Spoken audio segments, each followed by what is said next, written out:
Welcome to the Voice of the Coast. I am your host, Dankia Foley. With me, we have Julie Champange, who is the director of the St. Mary Parish Library System. Now, people might be saying, we're talking about libraries. They still exist? Yes, they do. They sure do. And I am definitely I'm trying to be an avid reader. I won't give myself too much, but I still go to the library, and I appreciate that the library is still around. I understand that technology has pretty much come about, and there are so many ways that people can access books. However, to me, there's still nothing like having a good book in your hand. Let's kind of compare where you guys are today and where you were pre-COVID. So, what has changed? Our attendance has changed. We're not doing any in-house programming for many different reasons. And a lot of people are doing their best not to get out and kind of deem the library as a little extra. They pick up their books outside. We do curbside now. Mm-hmm. So they're getting their material. They're just not coming in. And it can be a little empty and a little, Yes. sad. But there are still ways to access the books that you want. Want. Yes. And I love the fact that there are so many platforms, so many apps. What they say, there's an app for that. There's an app for audiobooks. There's an app for magazines. Apps for, are you still able to do the movie rentals? We have Hoopla that provides some movies. Okay. Overdrive Libby has a very few. Okay. Also, you'll find some animated movies through Tumble Books, and some of the World Book type resources also have learning little quick snippet videos for the children. Right, so you're still able to access it, and if you would love to have something in your hand, they'll just bring it out to you. So you're still maintaining the social distancing. You're actually meeting all the regulations of the state mandates. So right. That's still relevant. It's still something that's important. But the library, to me, is still important. Just in 2020, last year, in August, you had the tax renewal. When people say the word tax, they just have a frenzy, but it was just a renewal. Yes, now, there ma'am. was definitely some things that were coming up because it was delayed, right? It was actually going to come out in May of 2020, but it was delayed to August 2020. Where do those funds go? How are they distributed? Well, obviously, the tax collector for the parish is the sheriff's office. So when you pay your taxes at the end of the year, they're deposited and then they're divvied out to all the different associations that use ad valorem taxes. Mm-hmm. So we get sometimes 6 or 7 checks a year because not everyone pays their taxes all at the same time. Yes. Now, regarding the library, where do you typically use those funds? That is our operating funds. That pays, obviously, all our building maintenance, our salaries, the benefits for the employees. That's our programs and our, all our just books and databases and things like that come out of those funds. We're now in phase 3, so we've gone through at least 2 previous phases. Where does that leave the library? We can't hold our capacity of 70, I think phase 3 is 75%, right? And keep people 6 feet apart. Mm-hmm. So we have been practicing a minimum of 6 feet apart, and that's just kind of how we stand. Mm-hmm. In other words, like every other public computer can be used. We've got tape and tables keeping you from being able to get on top of each other to, because everybody wants to look at your copy machine and tell you where to put it or whatever. So we're trying to keep the public safe from the staff and the staff safe from the public, right? Because you never know. Yeah. And also you've increased a lot of your virtual activities. I, for one, can't wait to get my eyes and my ears on some of the virtual activities that are located on your YouTube. There are YouTube channels, or just one? We created a YouTube channel. Okay. There are also a few on our website, but they can't hold near as many. So it holds like the last very few. Mm-hmm. But we've done our story times. We've done crafts. We've done different people's hobbies. One of the girls has done cooking in my mama's kitchen. Yes. That is hysterically funny because she has so much personality. Mm-hmm. But it's usually anything an after-school snack in a mug could be. Yeah. And the microwave is primarily the only thing that's used. I mean, it's been amazing how people have offered their services.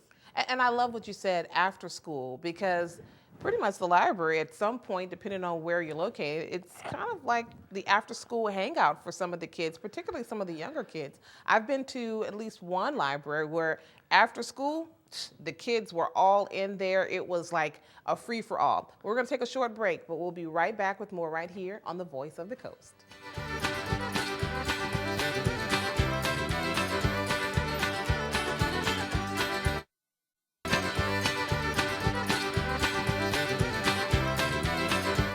Welcome back to The Voice of the Coast. I am your host, Dankia Foley. With me, we have Julie Champange, who's the director of the St. Mary Parish Library System. We ended off talking about the virtual activities. I think because we're in this pandemic, you have to get smart. You still have, business is going to go on, right? Yes, ma'am. So you have to keep moving. And I love that you have become innovative in the way that you're trying to reach the masses, particularly our kids, our adults who just, like myself, I want to learn some new recipes. Those who are crafters, this is the way to go. And I think you've done some changes. I think the beginning when you first did it, you kind of had it from beginning to end, and it may have gone like 20 minutes. Now you're editing your videos, and it's getting out there, and attention span of some of these people, or of us, this generation, it's not very long.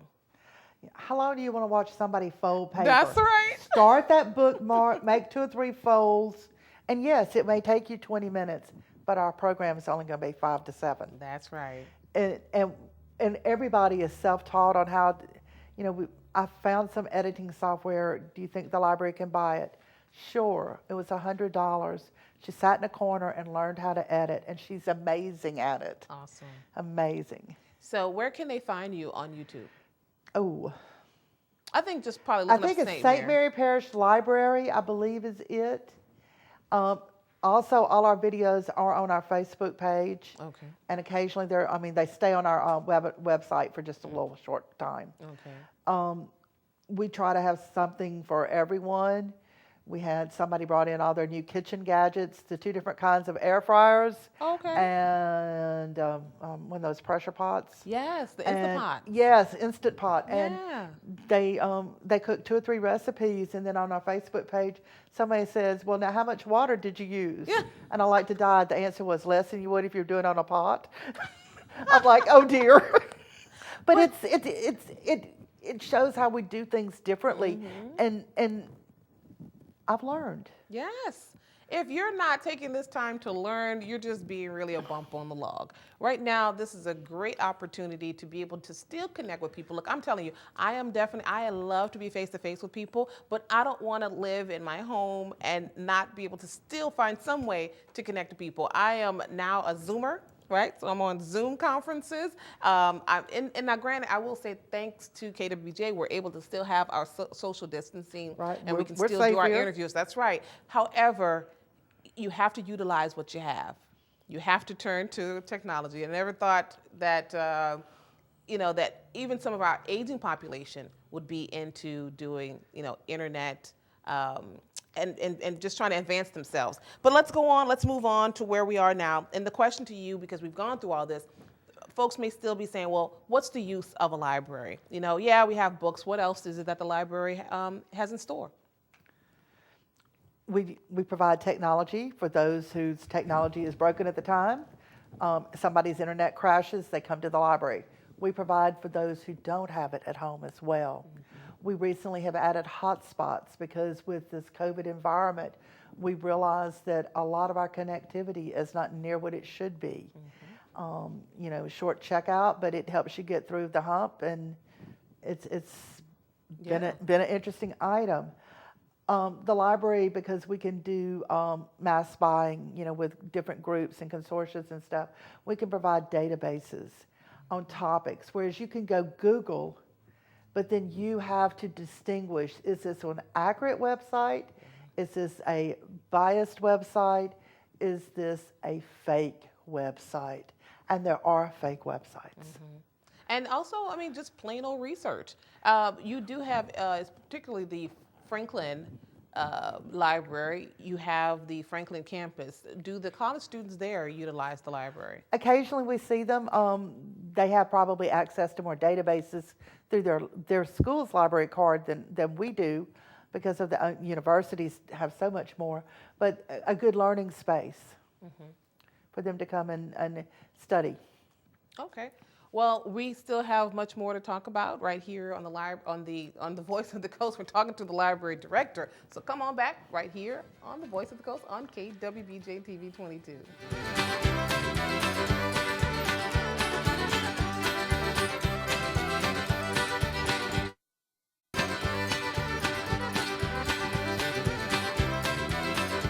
Welcome back to the Voice of the Coast. I am your host, Dankia Foley. With me, we have Julie Champange, who is the director of the St. Mary Parish Library System.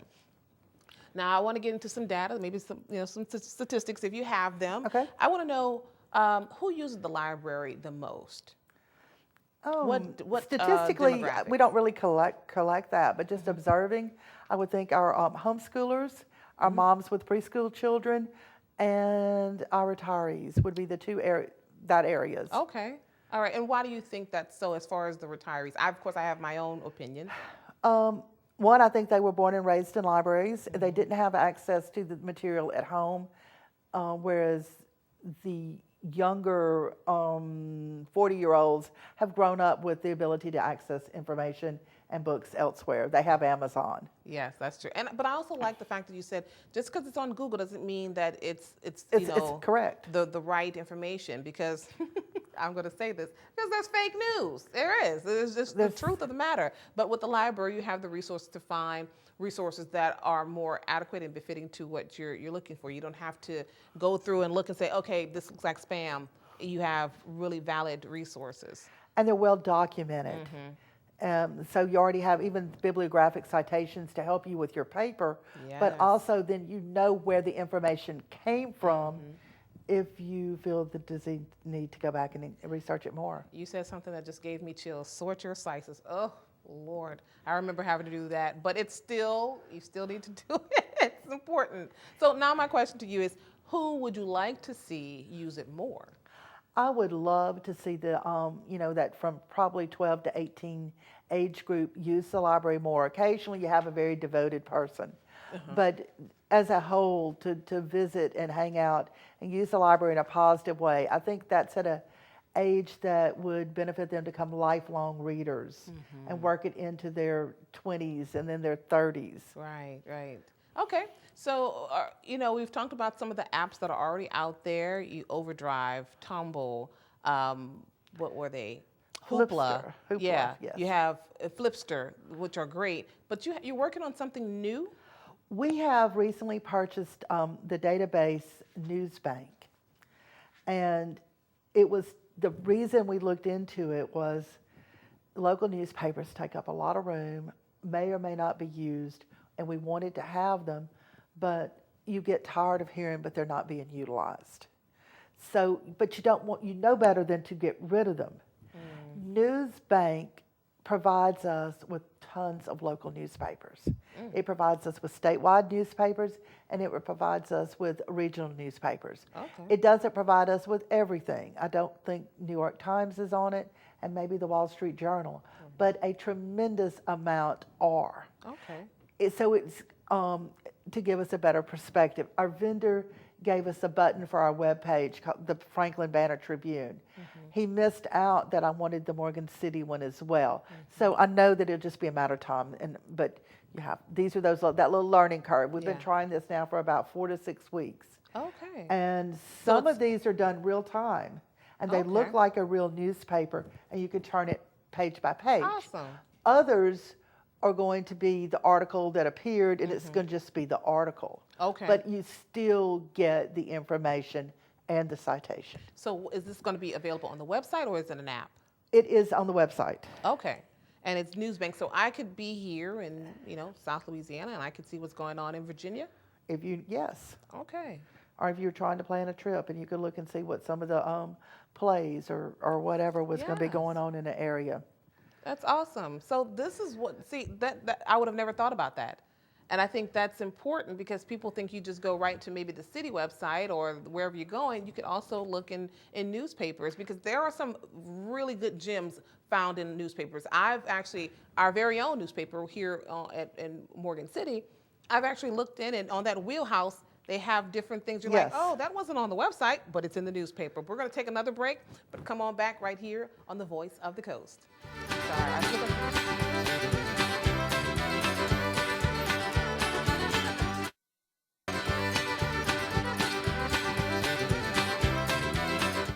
Welcome back to the Voice of the Coast. Again, I am your host, Dankia Foley. With me, we have Julie Champange, who is the director of the St. Mary Parish Library System. And this is our final segment till I bid you adieu till next time, right? Next time. All right. Well, let's get going on a couple more questions. Now, I'm sure you've been asked, again, we're in phase 3. When are you guys going to open up your doors for programming and, offer meeting rooms and conference rooms to the public? Well, our conference rooms, our meeting rooms are our quarantine room. And probably until COVID is over, we have to quarantine our library materials that are returned a minimum of 72 hours. Oh. And some libraries in the nation are actually doing 7 days. Whoa. There are guidelines out there for this. It's kind of weird, but Yes. times we're in. There's a quarantine box at one of the. Yes. And so those books stay isolated for 72 hours. We ask you not to bring them to the desk so that the staff doesn't have to handle them.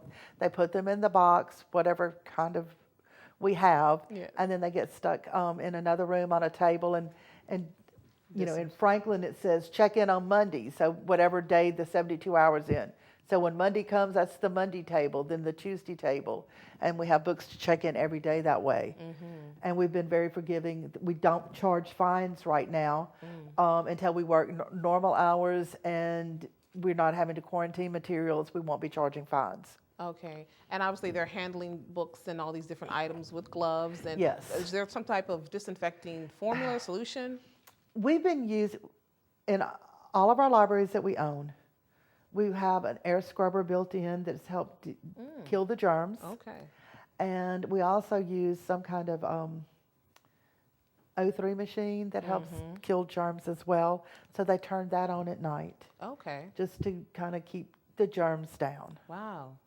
Just the There's things- an art to it. Yes. And it's very complex. Wow. Also, when we do programs, there's no way I could sit a book club of 10 people in any of my libraries socially distanced. So book clubs, are we going to divide them in half and have group A on one day and group B on the next? Yeah. And the same thing with most preschool children aren't going to sit in the square that's allotted to your family. Yeah. We're hesitant. Question for you. You're right. Inside the library is, under, you have to be very wary. But what about taking your events outdoors? We are going to look into doing some of that this summer. Some of our libraries are less landlocked than others, or have a better place to do that. So we are going to try to look at doing a few things. And I think that if we stay in phase 3, that by July we might be able to do a thing or two at the library. And I'm really hoping that we can, because we need the people in. We miss our people. Yes, and speaking of which, you said the summer, and you had a hit with your summer reading program. How about that? And I want to preface, because talking to the superintendent, Dr. Teresa Bagwell, they're going to try to implement a summer enrichment program. I think maybe the two of you might be able to, kind of link up and do some things together, get those kids that reading would be amazing. and motivated. Yes. I know that some of the schools, pre all of this COVID, would bring their camps in. And when they do that required reading, it really helps the student.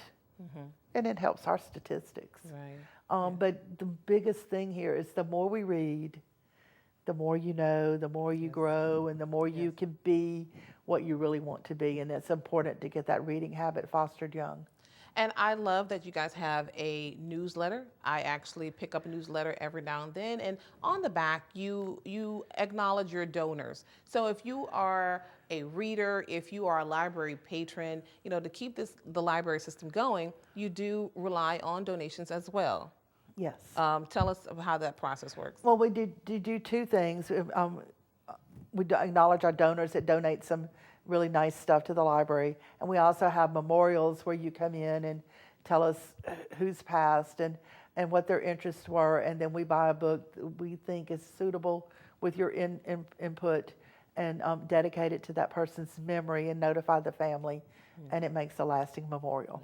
And I know at one time you also took in donations of books and magazines. Is that still? We kind of have that on hold because of the need to quarantine everything when it comes in, and space. We're just not accepting that type of donations at the time. Okay, awesome. Well, thank you so much for coming out to the Voice of the Coast. Again, do not hesitate to come back out and talk about some of the new programming, ongoing programming that takes place at the library. And I can't wait for you guys to open back up. We can't either. Yes. We can't You either. said it best. We miss our people. I miss people too. But Yes. you got to do what you got to do, and you got to keep things going. So thank you very much, and thank you to you guys. As always, make sure to subscribe to us on Facebook as well as on YouTube. We are KWBJ Live on YouTube and KWBJ TV 22 on Facebook. Y'all take care.